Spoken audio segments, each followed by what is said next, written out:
Hi, welcome back to my channel. Welcome if you're new. I am...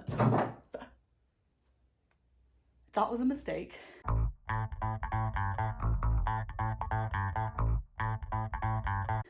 had my tea there. Oh my god, the books.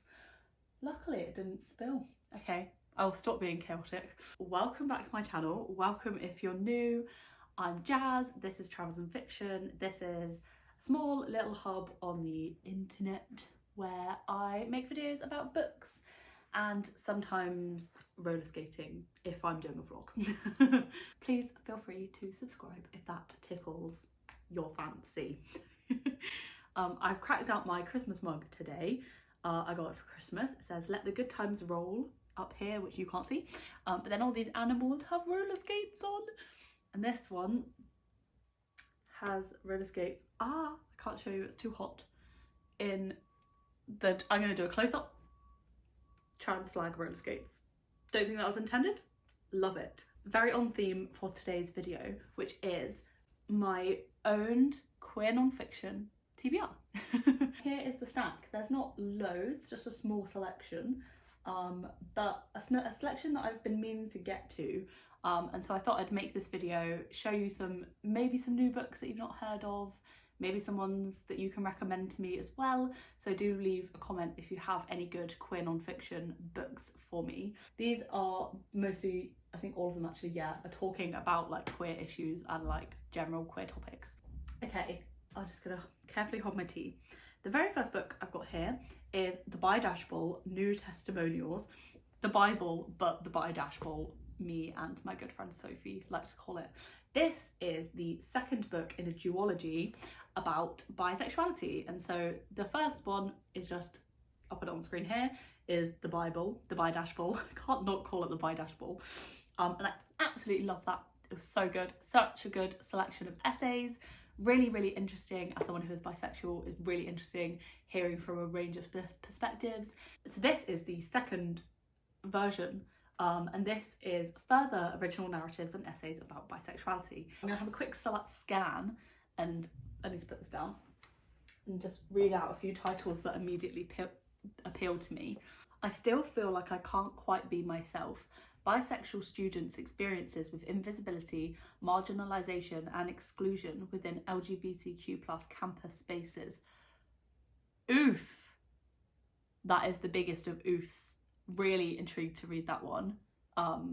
Never really joined the LGBT society majorly on campus when I went to uni for that reason.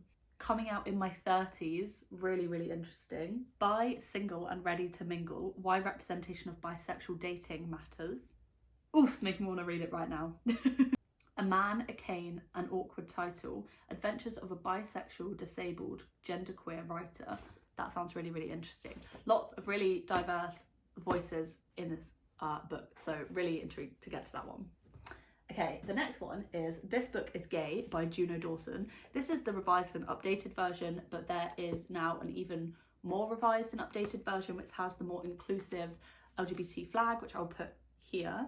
I don't know if it's just the cover that changed on that one, but this is the copy that we own, so I will read this one, but I'll have a look into if it is different. But this is by Juno Dawson, who is wonderful. She is an amazing trans author who I've read, what have I read from? I think it's just Clean, which is a great book. And there's definitely a few others on my list from her because I really liked her kind of witty, dark writing. So yeah, but this is a non-fiction and it's all about being gay. So it says, Juno Dawson smashes the myths and prejudice surrounding sexual orientation and gender identity, tells it how it really is. I can imagine this is going to be a really easy to read, knowing Juno Dawson's writing. Really easy to read, but informative book. I feel like it's going to just be quite a good overview to enhance my knowledge on a topic I know quite a lot about, but obviously there's still going to be gaps within the overarching realm of like LGBTQ+ studies and things like that. So really intrigued to get to that one and further my knowledge of this community. The next one is Queer Intentions by Amelia, a personal journey through LGBTQ+ culture. Very similar in reasoning as to why I want to read it as to the previous book. but let me just read the blurb here for you. Today, there are more options on offer to LGBTQ plus people in the West than ever before, but increased acceptance can be complicated. In Queer Intentions, Amelia Abraham goes on a thought-provoking journey to ask what these complications might be. With curiosity and humour, she questions the pros and cons of marriage at Britain's first same-sex wedding, explores the explosive popularity of drag at the world's biggest drag convention in LA, and investigates the corporatization of pride during parades across Europe. Super fascinated about that last topic. She also meets trans activists in New York and Syrian refugees in Turkey's underground LGBTQ plus scene, as she asks why equality still doesn't extend to everyone.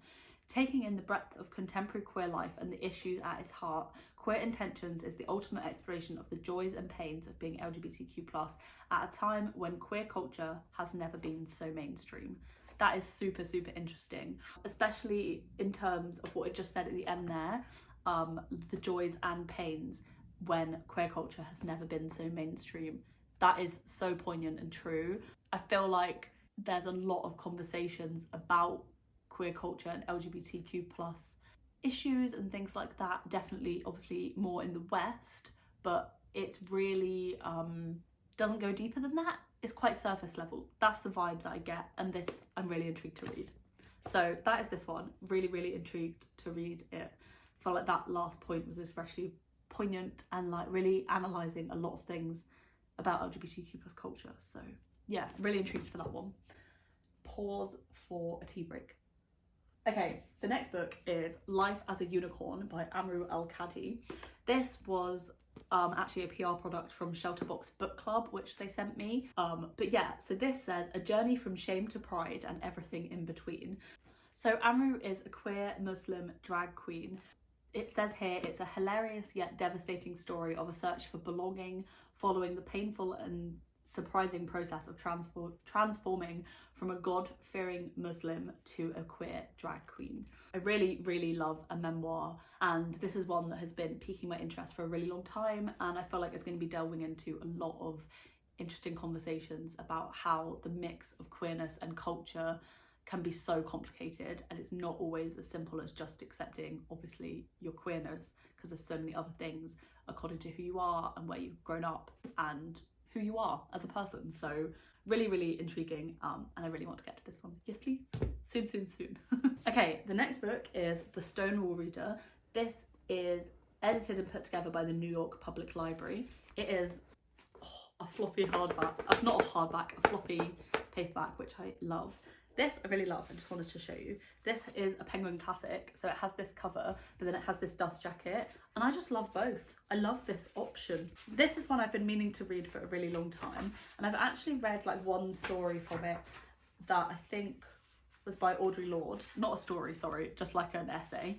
Yeah, so the essay was actually from Zami, a new spelling of my name, and that's the only essay that I read. That essay was amazing. But I wasn't in the mood for non-fiction at the time of reading it, so I'll just start again. But yeah, this is all about Stonewall, and kind of before, leading up to, during, and then after the Stonewall Uprising. And it says it's an anthology chronicling the fight for LGBTQ plus rights in the 1960s. I definitely don't know enough about Stonewall and would love to learn more about it, and just in general learn more about LGBTQ plus history and the fight of those before. And I think this is a really great collection from loads of different people, which could give quite a nice well-rounded view of Stonewall, obviously a very prominent event in LGBT history. So yeah, really looking forward to get to that one. Might be one that I dip in and out of essay to essay, depending on how I feel. So the next one is The Transgender Issue, An Argument for Justice by Shon Faye. This is actually Ben's book, which was from Queerlit, which is Manchester's first independent gay bookshop, which is great. How on theme. So this is talking all about trans issues, and I'm going to read the insert here because I feel like this puts it way better than I could, having not read the book, and obviously in general they're going to put it way better than me. Trans people in Britain today have become a culture war issue. Despite making up less than 1% of the country's population, they are the subjects of a toxic and increasingly polarised debate that generates reliable controversy for newspapers and talk shows. This media frenzy conceals a simple fact: that we are having the wrong conversation, a conversation in which trans people themselves are reduced to a talking point and denied a meaningful voice. In this powerful new book, Faye reclaims the idea of the transgender issue to uncover the reality of what it means to be trans in a transphobic society. In doing so, she provides a compelling, wide-ranging analysis of trans lives from youth to old age, exploring work, family, housing, healthcare, the prison system, and trans participation in the LGBTQ+ and feminist communities in contemporary Britain and beyond. That sounds absolutely incredible. I feel like this is going to be such a good book to really broaden my understanding and listen and really hear the issues affecting trans people in Britain today. I feel like it's going to be a really interesting exploration and really delve into why the same conversations just happen over and over again in regards to trans people. So yeah, I'm really looking forward to this one. And this is Boys Keep Swinging, a memoir by Shears, who is the lead of the Scissor Sisters, a very iconic queer band. Ben has read and absolutely loved this book, and I don't know too much about Shears, but I really love the Scissor Sisters, and I am really intrigued to read this book. I love a memoir, regardless of if I really know the person. It's more like the topics and conversations that they're talking about.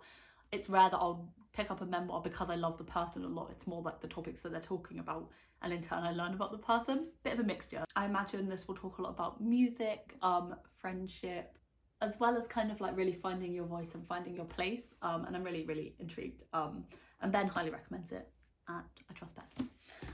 The final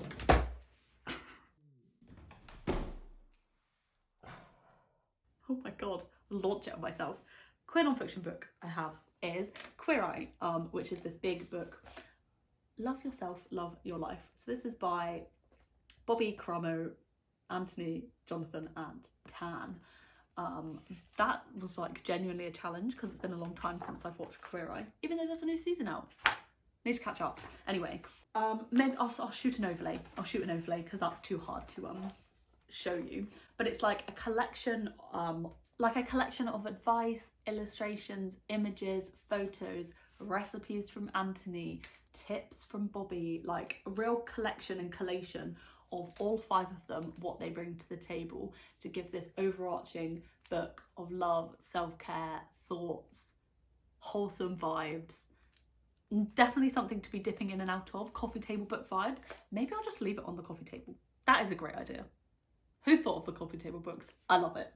I really want to get to it. I really want to dip in and out and really take in and just kind of have a good time with it. It's generally like, it's a big hug, isn't it? It's a big hug of a book. So yeah, I will be putting that on my coffee table. And that is the selection, unless I've missed any, but I don't think that I have. We'll have to wait and see. That is my selection of queer non-fiction that is on my TBR, on my shelves. Do you have any queer non-fiction recommendations? Please leave them below. Please also let me know if you've read any of these and if you think I should prioritise some over the others. I'd be really interested to hear your thoughts. Also, do you read non-fiction? I know non-fiction on BookTube is a bit less widespread, although I think the majority usually dip into non-fiction a little bit. So yeah, if you've got any recommendations, leave them below. Last year, I've just filmed my stats video yesterday, so I can remember my non-fiction reading was 21%, and I'd quite like to get that to 25% this year. So a little bit more non-fiction reading you can expect from me, maybe. We'll see. Thanks so much for watching. If you got all the way to the end, please leave a rainbow emoji / rainbow flag emoji, whichever of your choice. I'm going to hold these books. Haha, huzzah. Right, I probably should go and actually read something instead of just talking about reading. I will see you in a new video. Bye.